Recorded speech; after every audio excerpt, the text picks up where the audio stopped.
Hamas has wounded us. They are responsible for all the destruction. All the destruction is on them. May God settle the score with Hamas, take revenge on Hamas. They destroyed our lives. These are the words of Palestinians in Gaza. Leaving Jabalia a couple of weeks ago, interviewed by Israeli journalist Ohad Chemo from Channel 12. These are the voices that Hamas and the members of the proposition don't want you to hear. These are the voices they want you to silence. We want you to rule, they say. We don't want Hamas. They took away the humanitarian aid.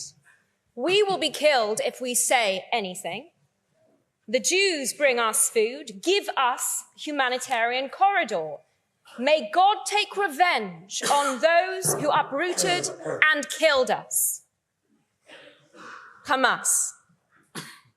All of the falsehoods we have heard from the proposition this evening, their support for terror, the strengthening, essentially, of the oppressors, not just Hamas, but Hezbollah, the Houthis, other Iranian proxies in Iraq and in Syria.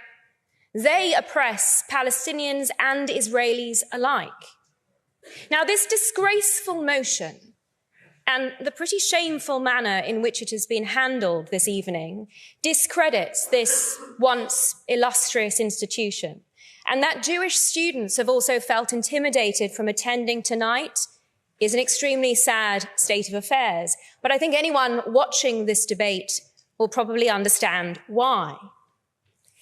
This is a dark moment in the Oxford Union's history, and as a member of this institution and a committed attendee in my time at this university, I think it is a very sad day on that front too.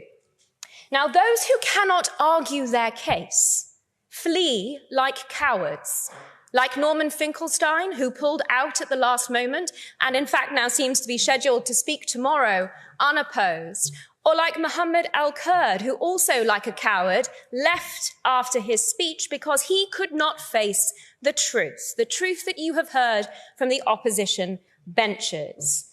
This debate has been predicated on a slew of falsehoods and misinformation. And in answer to the lady's point from the floor, red lines have been crossed this evening. I don't just refer to support for terrorism and to law enforcement watching. I do highlight Section 12(1)(a) of the Terrorism Act 2000. Calling the 7th of October a heroic act is something that is and ought to be recognized as unlawful in this country. But we've also heard made-up facts, made-up allegations, made-up quotes. No, Ben-Gurion did not say that he wanted to expel the Arabs. He said that attackers would be removed. He called on the Arabs to join the Jews in building the state of Israel. And his quote was, "We do not want to expel the Arabs. We do not have to expel the Arabs." The Israeli Arab who was ejected from this chamber in a pretty shameful development and an exhibition of double standards, which unfortunately Israelis, both Jewish and Arab, have come to acknowledge and expect. He is proof of the 20% of Israel's population that are the only free Arabs in the Middle East, that live with full citizen rights, and that put the lie to everything that you have heard from the opposition this evening. I dream, in fact, of a day when people stop making up those falsehoods, those allegations, those lies, when people stop making up those quotes, because even Benny Morris acknowledged he was mistaken when he reported it. And a little bit of research, ladies and gentlemen, which is something this university is so good, I think, at instilling in its students, would have assisted the opposition substantially in this debate. We heard the essence, essentially, of the advice, the optimism from the opposition, from the proposition benches. The Israelis, what should they do? They should live in Palestine and under Palestinian rule. We saw the result of two reservists losing their way and finding themselves in Ramallah in the year 2000. When they went to a local police station for help, they were lynched. Their livers were eaten. And that image of one of their attackers holding up his bloodied hands to the window towards the baying crowd below, that image of the red hand has been a central part of the propaganda initiative so that Hollywood members have been wearing red badges and celebrating the slaughter of Jews and urging it to continue. This is not a chicken and an egg scenario. This is not a situation, and we've heard so many examples from the proposition so far.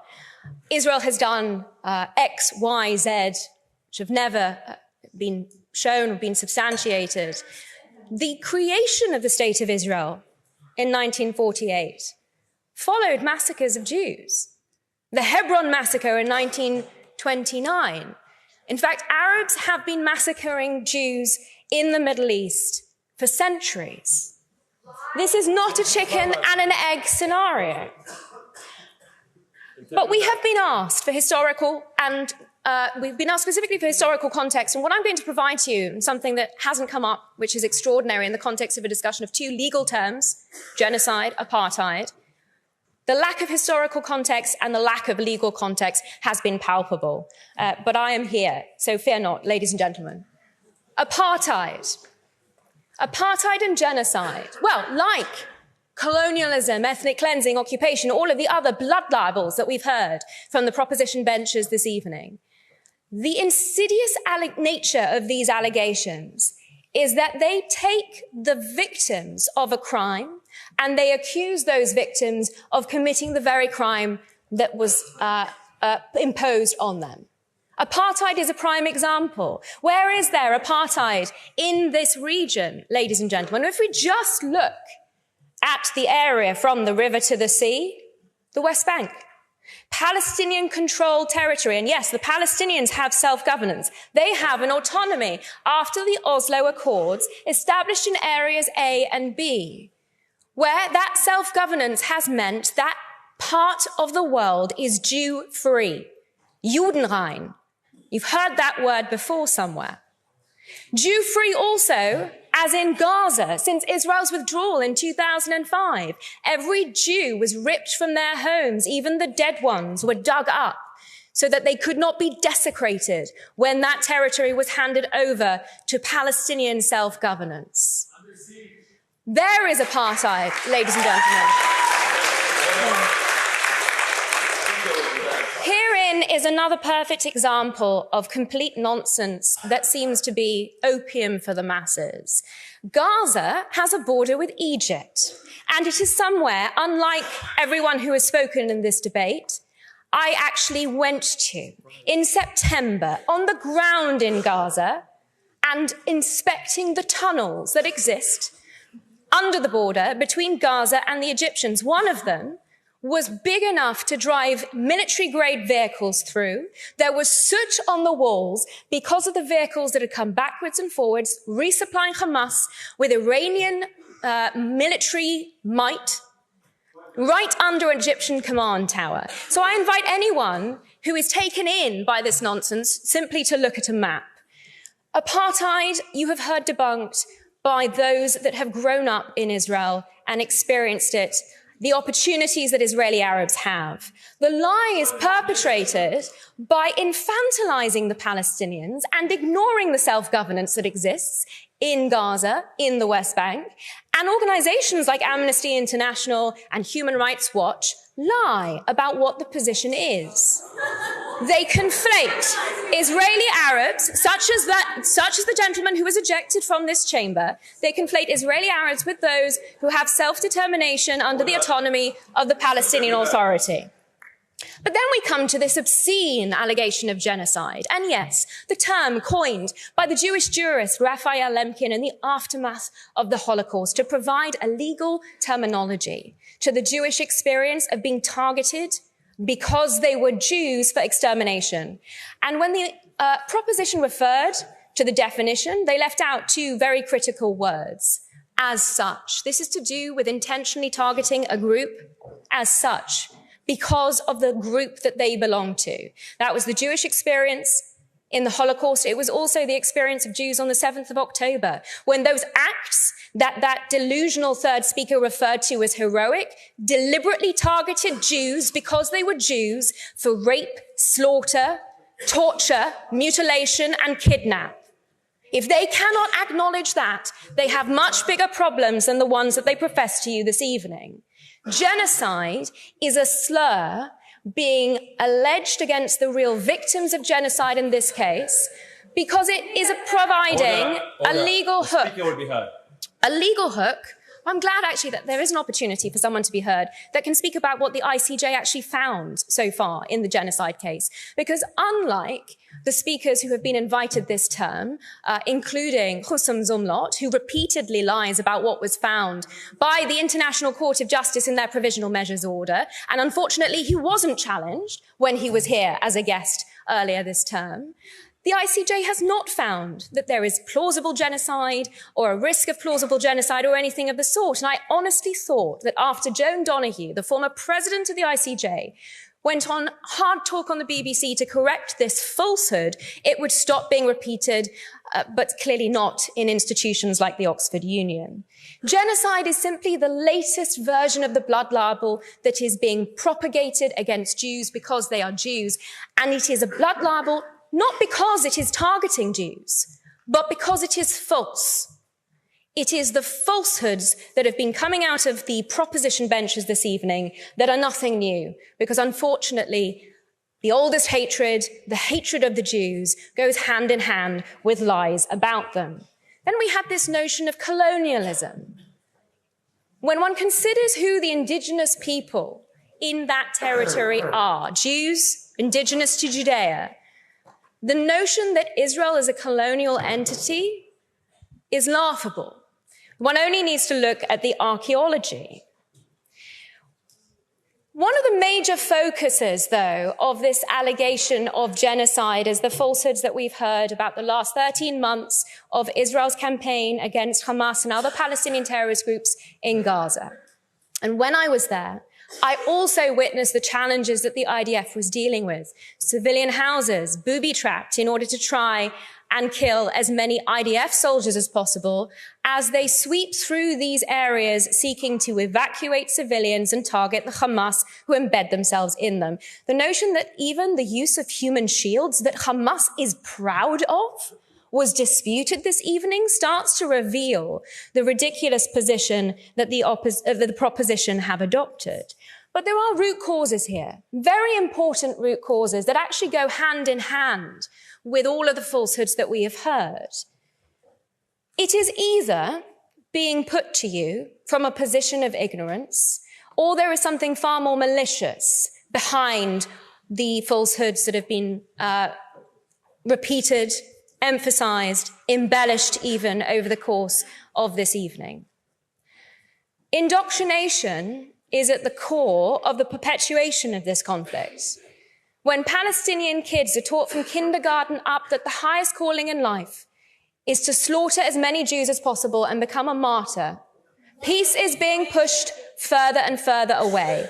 What nonsense? 3/4 of the terrorists who crossed the border on the 7th of October were educated in UNRWA-run schools. It is a matter of public record what the Palestinian Authority approved curriculum teaches in these UNRWA-run schools. And in fact, when I was on Trigonometry, the podcast, only a few months ago, they had the great initiative of playing some of Palestinian children's TV programs as part of that interview. This is material that many people, especially in this country, have never been exposed to.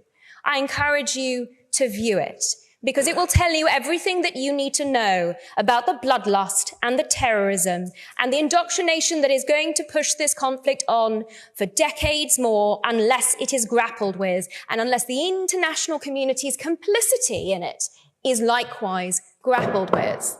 But it is not just the indoctrination, but also the incentivization to terror. Forgive me, I'm going to take the same amount of time as those on the opposition benches. That means I've got another 5 minutes.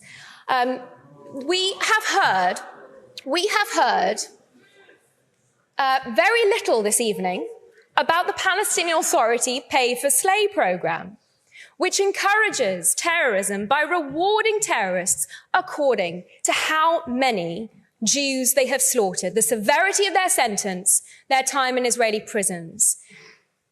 And this is directly linked to the 7th of October, because Ali Kadi and the others who spent 2 years organizing those attacks, there was nothing heroic about it, were paid salaries by the Palestinian Authority while they were organizing those barbarous medieval-style atrocities.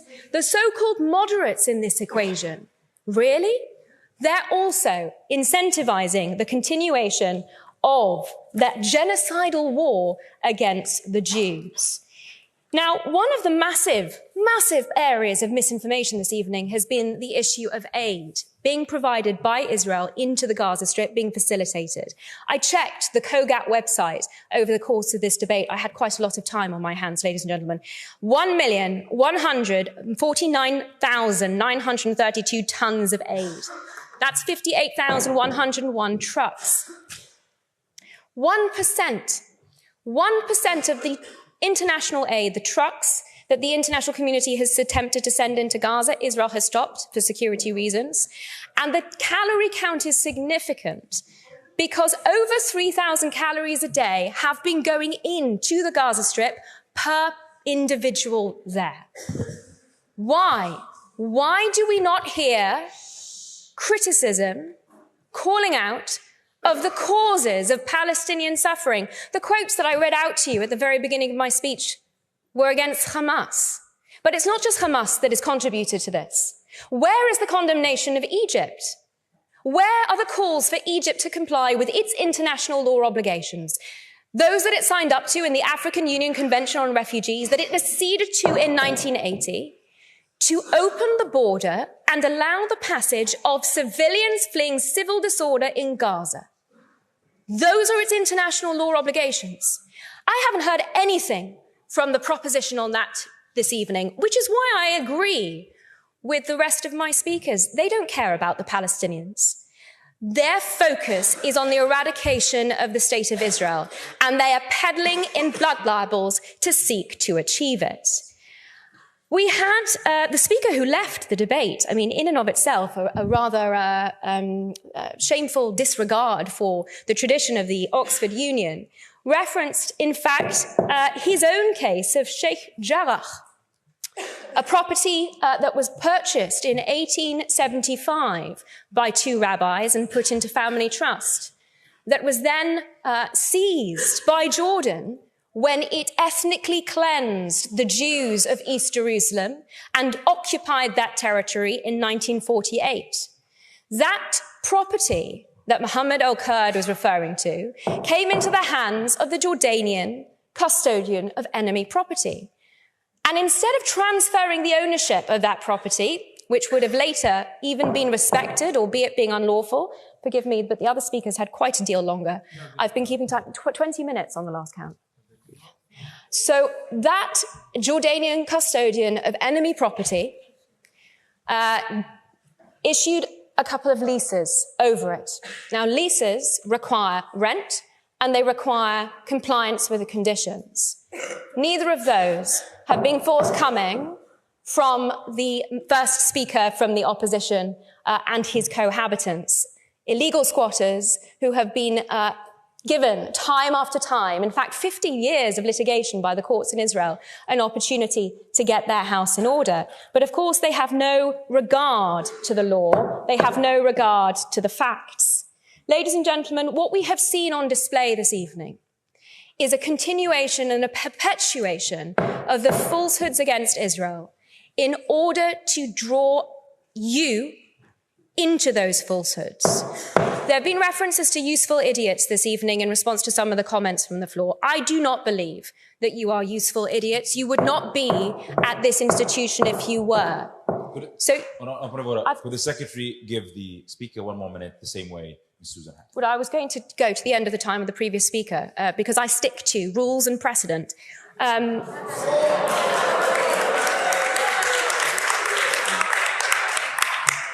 not be under any illusions here. We all know what this audience is, where your allegiances lie. You've made that very plain this evening. We all know what the outcome of this vote is going to be. That is not important. What is important is that ultimately the truth will out. What is important is that all of those Jewish students who were too intimidated to come tonight will have an opportunity to come not only to hear the truth in future, but in future to speak the truth. And that will be occasioned because brave members of the opposition benches this evening have called out the falsehoods, have called out the lies in the face of opposition, even from the union authorities in organizing this debate. The shame of this evening, I hope, will be overcome because in future years, there will be debates where the rules, procedure, and decorum are respected. And there will be debates when it is not just the speakers here on the opposition that are calling out these falsehoods and that are seeking a peace and a future built on real history, real law, real facts. Thank you.